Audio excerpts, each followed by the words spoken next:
Hello, my name is Amy Rader Hadley, and this is a little video here to show you about how I color with Copic markers on my drawings.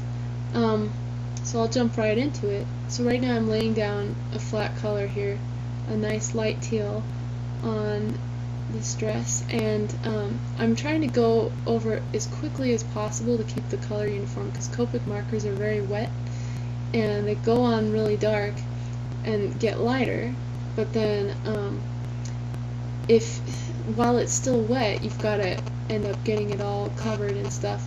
Otherwise, if you go over the same spot when it's dry, then it makes a darker color. Like right now I'm using the exact same marker and just going over it when it's already dry to shade it.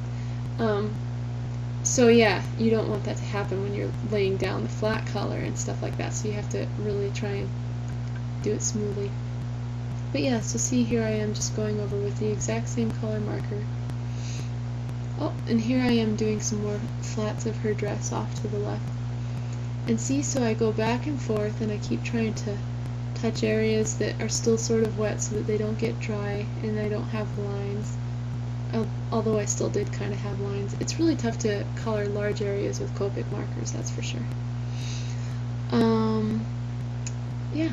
So let's see, this character here is Penny. She's from my series Fool's Gold that I'm doing for Tokyopop, and the second volume is out at this point, so that's pretty fun.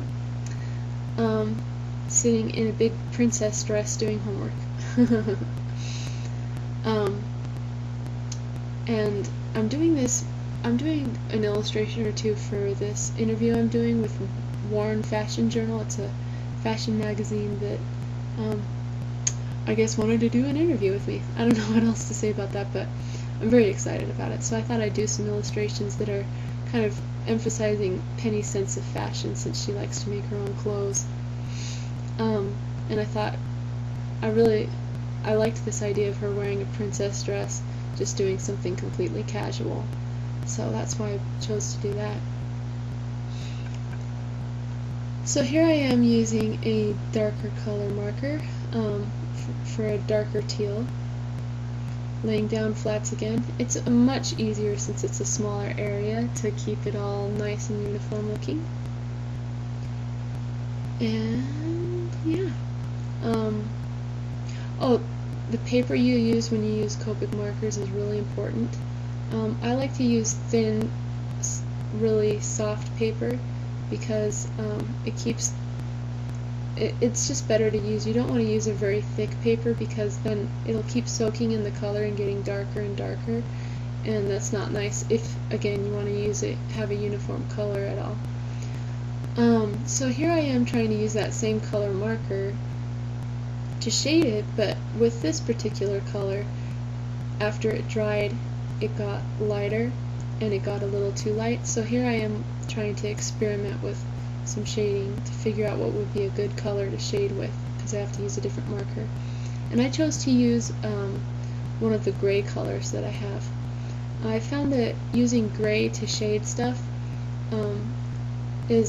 it turns out really well, but it kind of still looks a little bit gray once it gets dried and everything. So what I do after I put the gray on for the shading is then I go back with the original color marker and color over it again to make the shading more vibrant. So that's what I'm doing right now. I went and got that original color again to color over the grays. Let's see here. And sometimes I use blue to shade with too. That's actually when I use Photoshop. I try and make things closer towards blue when I shade and closer towards yellow when I highlight, because I think it makes it look more, again, vibrant. So here I am experimenting with colors again because I realized that the shading contrast on the light teal wasn't very drastic compared to the dark teal. So I'm trying to figure out how to make it darker. And I picked a really light blue color to shade with. And it's interesting how blue works. Like, you can use a pretty light color and it'll still shade whatever it is that's not blue. Like, even with red you can use blue markers to shade it. I mean, at least with Copic markers, it looks pretty cool. So yeah, this is just a light blue color that I'm going through. And again, it looked kind of gray after a while when it started to dry. So you'll see that later on I'll go back over it with the original color of teal to again add that vibrancy. Let's see here.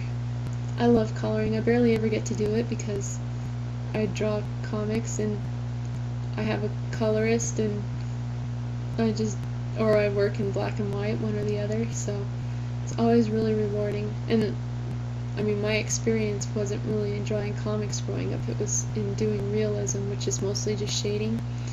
And so I think that's why I like coloring so much, is because I get to shade. So here I am going over it with that original lighter teal color again to make it look prettier. I already colored Penny's face and hair before I showed this video. I decided not to include it in the video because it was too light, so you wouldn't be able to tell what was going on anyway. But for the colors for that, I think that skin color is really important, that you have that down, that it looks like real skin and stuff like that. So what I use is, for the lightest, I use Pale Fruit Pink, which is E000, and then Skin White, which is E00, and then for shading the face I use YR00, and for putting in pinks and stuff, I found that Fruit Pink is a really good color. I think it's, what color is it? Right. It's E02. So those are the main colors I use for skin. When you buy Copic markers, that should probably be the first thing that you try and look for, is nice skin tones. And try not to get too bright of colors, because they end up looking way too bright, so the duller probably the better. So here I am, speaking of dull, coloring Penny's homework that she's complaining about having to do. And I wanted to use dull colors for it to contrast to how vibrant her clothing is and crazy she can be and stuff like that. So even when I shade white, I use gray colors, which is usually not what I do. Usually when I shade white, I use a grayish blue. So yeah, I just wanted to keep everything really dull. And here I am coloring some more. I apologize for my voice, I'm really tired and it's late at night, so I'm trying to whisper. But I'm going to be doing more of these things on YouTube, by the way, so you know, you can always subscribe to my ID or whatever so that you can find my latest stuff that I post online to show how I draw and all that.